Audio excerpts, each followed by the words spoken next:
Now, where they got the idea that I would be any better at investing for them than that broker at Merrill Lynch years ago, I don't know. But I said, fine, I'll do that. And I had a friend who had been a mathematician and was now a commodity trader. And he seemed to be doing pretty well. So I said, Charlie, we have this money. Would you manage it for us? And he said, yeah, of course. I'll be happy to, he said. Why not? It was more than he'd ever seen. So he thought it was good. And so I made a deal with Charlie. He was going to get 25% of the profits, no fixed fee, but 25% of the profits. And I said, but if we lose much money, and I said, if we lose 25%, you have to stop. We don't want to lose all the money. So that's a stop loss, okay? But as I was walking out of his apartment, something occurred to me. And I said, oh, also, if you make too much, we're going to have to stop. And he said, well, how much is too much? It's a reasonable question. I said, 10 times what we invested after your rapacious fee. Well, how could he say no? I mean, 10 times as much. So he said, fine. So that was the other stopping rule. We stopped on that basis after 10 months. He'd multiplied the money by a factor, I guess, of 13, and when you take off 20. Anyway, we actually made 10 times our money. It was incredible. It was just completely lucky. I know it was completely lucky. But there it was. So now I really, had some money, and I had followed his work. I had followed his work carefully. In fact, I had to, because he never quite knew where he was. So I said, okay, I'll keep the books. Every week, I'll tell you where you stand. He said, okay, that's great. It'll take my mind off that. So I did that. And so I learned a little bit about that, and it was soybeans in my youth. And I thought, okay, mathematics is driving me crazy. I had recently gotten divorced. I was on the wrong side of the first wife. I was involved with another woman who turned out to be my second wife and my present wife.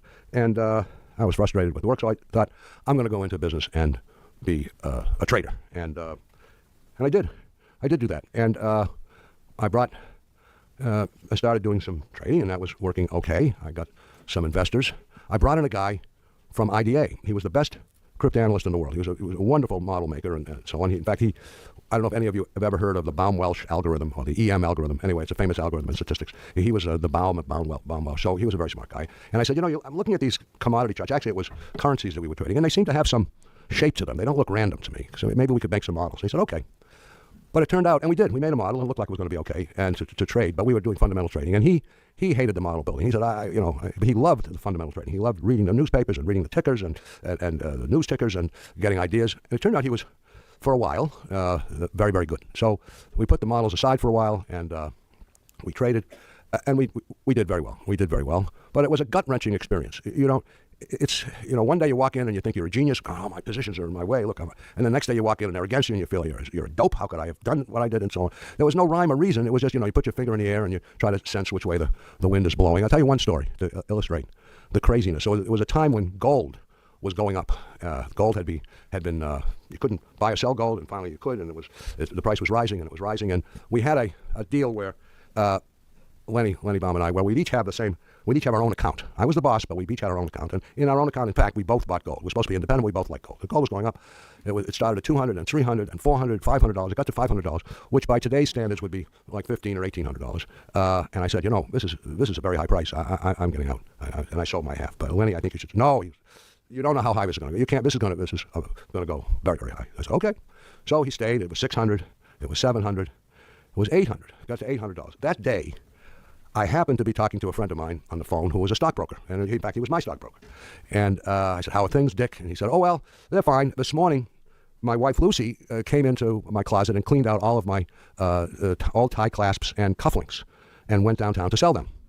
They were gold. See? I said, well, are you having a hard time in your family? Why is she? So your wife said, oh, he says, she's a jeweler. I said, yes, I know that. So he said, so she only has to stand in the short line. I said, what do you mean, the short line? He says, don't you know that people are lining up and standing for hours selling their gold? I said, no, I didn't know that. Thank you very much. We had a phone in those days. If you picked it up, it was a different phone. If you picked it up, you went right to the floor of the commodity exchange. And I got Lenny in the office, and I put the phone up to his ear, and I said, Lenny, sell the gold. In fact, and he said, no. I said, Lenny, I'm the boss. Sell the blankety blank gold. I was more emphatic than that. He said, all right. Well, he sold the gold. Maybe it was $810. Oh, but he was mad. And the next day, we came in, and it opened at $830. And he said, I told you. By the end of that day, it had dropped 25%. It was down to $600 all in one day, and it never, of course, went back up. So that is an example of common sense and very good luck. Good luck. If I hadn't called my stockbroker the day I did, anyway, held on to that gold, it went back to 200 after a while. We would have ridden it all the way down, I think. And so it was just plain luck that I had. But it was at least common sense that I thought, if everyone in the world is trying to sell their gold, how long can it be going up? There is such a thing as supply and demand. So there it was. So that was what it was like to be a fundamental trader. It was stomach-wrenching. So Jim Axe, I got Jim Axe, who was a very well-known algebraist, to come and work for us. And he was interested in the models that Lenny eschewed. And he got a good computer programmer, and we built some models. And he showed that the models would use for currencies, would work for all commodities, and we were on our way with models. And, we kept fundamental trading, but more and more we were trading the models. And finally, it took about 8 years. The models were good enough, and we went to all models. And then we started the company. This was a forerunner. We started the company called Renaissance Technologies, which has been going ever since. And it has 300 people. It has 90 PhDs, and it's 100%. It's 100% models, and it's been remarkably profitable for a long time. And other mathematicians came in to help. I don't know if Elwin Berlekamp is here. Maybe some of you know Elwin. Henry Laufer joined us, and they each made important contributions. So it has been remarkably successful. So people say, well, what's the secret? And well, there are a lot of little secrets, because the way this works, you have a lot of smart guys, and they keep inching away and getting a new idea here and a new idea there, and you pile them together, and soon you have an awful lot of little ideas that are independent of each other, and you can make some progress. But the